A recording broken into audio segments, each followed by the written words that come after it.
RG Kar medical college হাসপাতালে মহিলা চিকিৎসককে খুনের মামলায় শুনানি রয়েছে বৃহস্পতিবার সুপ্রিম কোর্টে। তার আগে ফের কলকাতা থেকে জেলায় রাত দখলের ডাক দিয়েছেন জুনিয়র ডাক্তাররা। বুধবার রাত 9টা থেকে 10টা পর্যন্ত আলো নিভিয়ে প্রতিবাদের ডাক দিয়েছেন তারা। রাত দখলের পাশাপাশি বুধবার সকাল থেকেই বিক্ষোভ মঞ্চের লজ্জা লেখা একটি পোস্টার ভাইরাল হয়েছে। দেখা গেছে হাসপাতালে আসা রোগীর আত্মীয় পরিজন সহমত প্রকাশ করে সেই পোস্টারে স্বাক্ষরও করেছেন। আজ রাতে আপনাদের পাড়ায়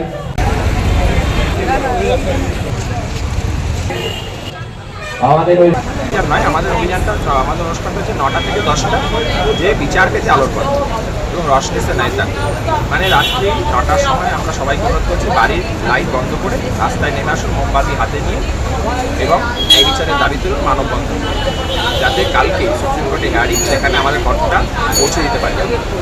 ঠিক আছে, এবং সেই জন্য আজকে আমাদের 8টার সময় এখানে ধর্ণা মঞ্চে আমাদের যে কলিগ মারা গেছে তার ফ্যামিলি, তার বাবা মা আমাদের